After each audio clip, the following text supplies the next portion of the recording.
Jai Hind. Let's continue with our Sure Shot Selection SSB interview series.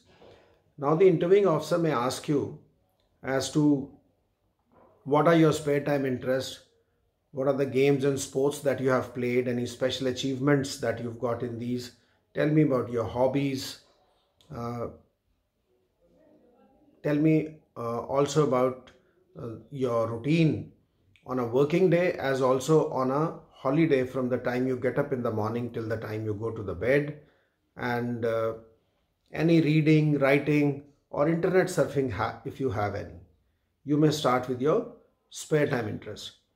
Now, this question is basically wanting to find out as to what is it that you are utilizing your time on, whether you are making a useful using your time in a useful manner or you are wasting it. Remember, time is a very important resource. Every day has got 24 hours, and if you don't use them, they get wasted out and you get a fresh day, but the last day is gone, whether you utilized it or you did not utilize it. Now, as far as your games and sports are concerned, you actually, SSB asks you to write only those games and sports for which you are holding a certificate with you. I had mentioned it earlier also in my PIQ filling session that even if you do not hold a certificate, do this bit despite what they're saying of writing whichever game you have genuinely played. You may not be holding a certificate, but you've actually played that game. Maybe you've played with your friends outside the school, in a mohalla or society, or you have your own private personal team where you've been participating. So do make a mention of that. But having done that, if you've written those 2-3 games there, if you do not write any game, that means this person is not interested in utilizing his spare time for outdoor activities. Then in any case, you are losing out on something, or you are not doing something that defense forces are interested in. Correct? You want to join defense forces because you feel that your temperament matches the temperament required by the defense forces, and which is a person who's got all-round developed personality, including games and sports and all other things.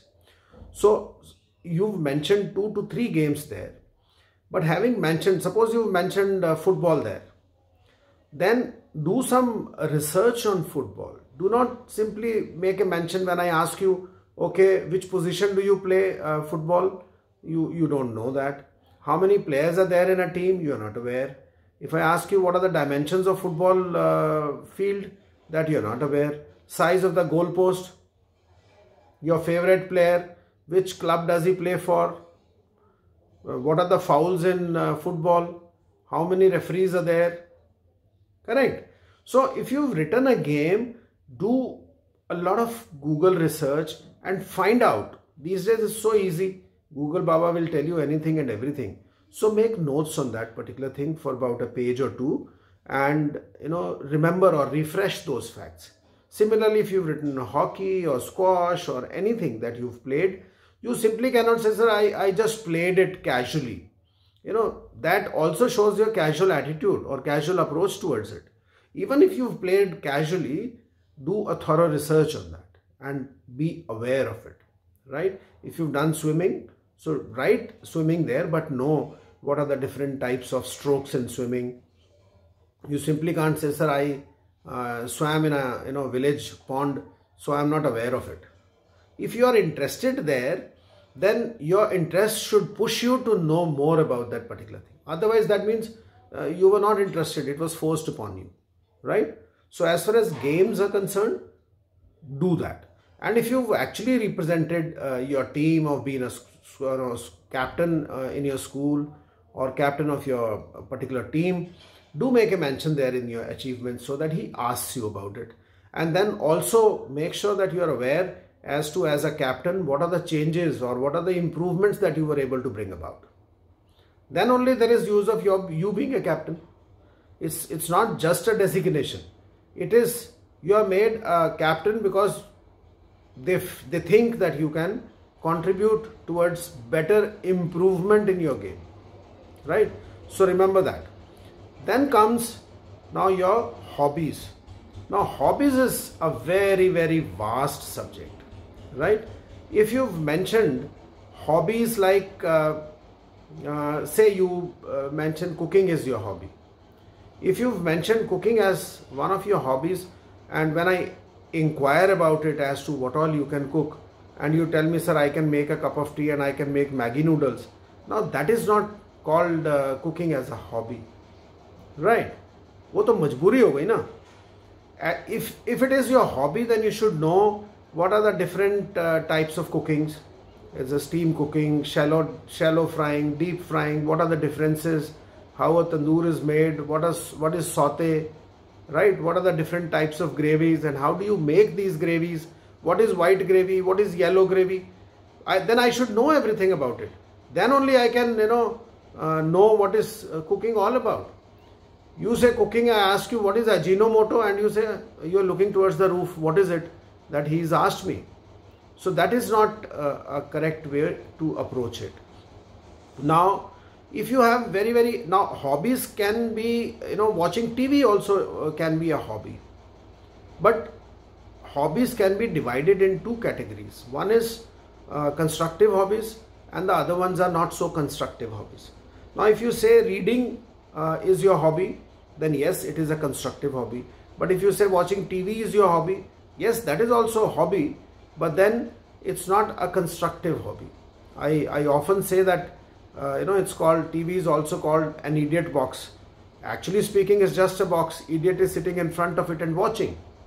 So if you say that TV watching is the one that consumes most of your spare time, then the outcome is not very, very constructive. Or if you say that you spend say 3-4 hours on Facebook.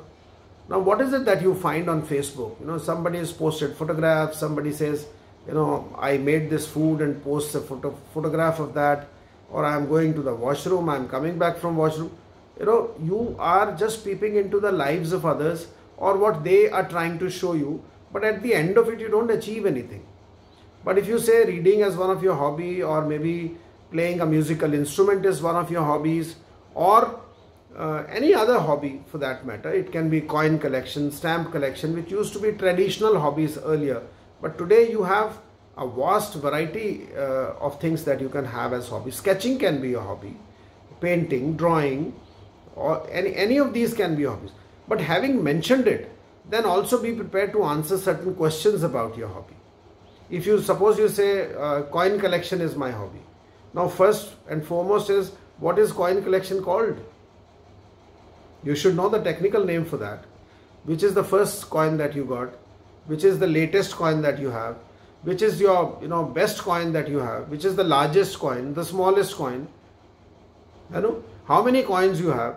Then if your answer to all these questions is doubtful, or you are not aware, then obviously you are trying to give me a doubtful look. So I will know that you are not very serious enough in following your hobby. Hobby, the definition says, if I give you 2 hours now and tell you, okay, you do whatever you would love to do, and you can do. So whatever you want to do in those 2 hours is your hobby. Normally games and sports are not included in hobby, because if I ask you to okay, have 2 hours and it's 8 o'clock in the evening, you can't say that football is my hobby. Now where are you going to get those players to play football? So hobbies are more individual in nature. So make a mention of hobbies like sketching, reading. You would have seen, people who read, they always carry a book with them. Wherever they get stuck, they've gone to meet somebody who's not there, or they've gone to some office, the person is not sitting on the chair, will take 20 minutes to come back. He is not bothered. He takes out his book, starts reading it in a corner somewhere. And when that person comes, gets his job done and comes back. So he's utilized that time fruitfully instead of wasting it, right? So remember to do this homework on your hobbies, because you people keep asking me as to if this is my hobby, what questions can be asked. You can put yourself in the chair of an interviewing officer and think about all these questions which can possibly be asked to you, and then be prepared to answer those questions there. Now then comes your routine on a working day as also on a holiday. Now working day is easy because you get up in the morning, you go to a college or a school, come back in the afternoon, have lunch, take a nap, and do a couple of things, and then you sleep. Now whatever free time you have, are you utilizing that free time in a fruitful manner or no? Right? When I ask you, how do you keep yourself physically fit? You confidently say, sir, I run 2 kilometers every day. Very good. Then after some time, when he asks you about, after covering your education, after covering your, family background, asking you current affairs, then he asks you, okay, tell me your routine. Now in that routine, this 2 kilometers of run that you confidently mentioned to keep yourself fit, it never figures there.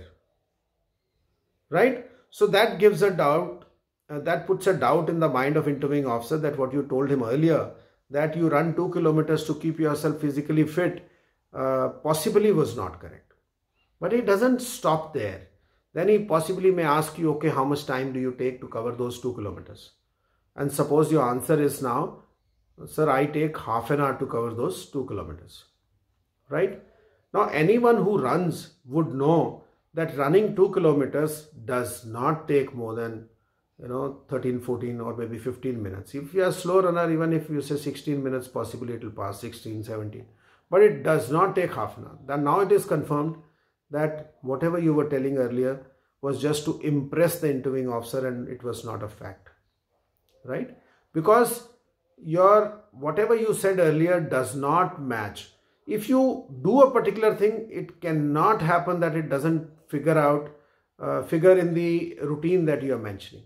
Suppose you are cycling every day 5 kilometers in the evening from 5 to 6. Do you think that you can miss that, that you cycle 5 to 6 in the evening every day? You can never miss that. Right? So always remember that you must, speak the truth. But whatever you want to speak there, back it up with your actions. So you filled up your PIQ form. Whatever you have filled there, interview will start from whatever you filled there. It may reach anywhere else, but it will definitely start from that starting point, whatever you have mentioned. So you can do that bit of research and be prepared what you have mentioned there, right? So do not, get caught on the wrong side, because once it is established that you tell a lie, then whatever amount or whatever good you project from your side, that's not going to cut any ice with the interviewing officer, and you will get penalized for it. So don't do that, right? So this is, as far as your spare time interests are concerned. Then he is asking you about your reading, writing, or internet surfing habits, if any. Now at times what happens is you are not having reading as your hobby, but you definitely spend some time reading maybe self-help books or improving your personality or some autobiographies, and you are not making a mention of it as your hobby, right? So in that case, he wants to know whether you are doing that bit of reading or no. So it's always a good idea.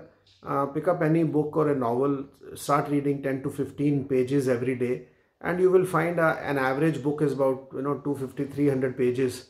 So in about 3 weeks time, comfortably you'll be able to finish a book, right? So that means 10 to 12 books in a year.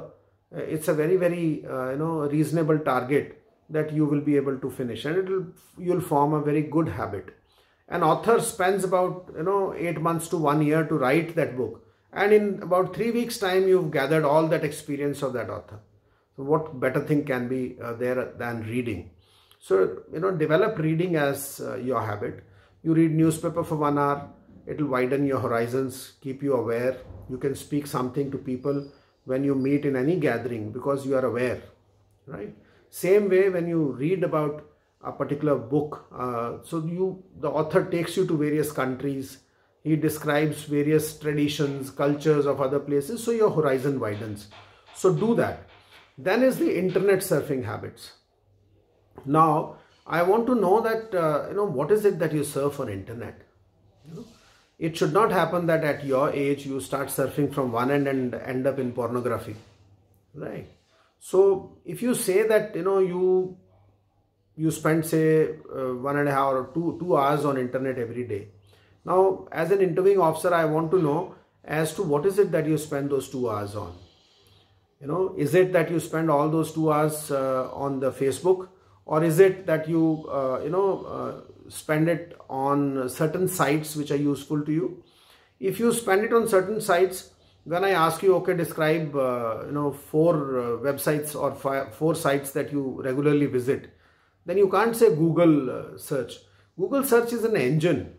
You can possibly tell me, okay, if you go to Study IQ for say seeing current affair videos, then you can mention Study IQ as one of the sites. And similarly, other sites which you are genuinely visiting to find out some information on regular basis, or to make yourself aware on regular basis, you can make a mention of that. So that is what I am interested in. But if you end up saying that you have 500 friends on Facebook and you spend 2 hours saying hello to them, that means obviously you are wasting those 2 hours there. No one is saying that you should not spend time on social media, but it should be controlled. If you are spending maybe 25-30 minutes every day and saying hello and moving on, there's nothing wrong in it. But if you're spending a huge amount of time there at the cost of other things that you can accomplish, then obviously you're not doing the correct thing. Okay, so this is as far as this part of the interview is concerned. Now we'll meet again in the next video, where we will kind of go over the next part of the interview. Till then, do share and like the video. Take care, stay safe. Jai Hind.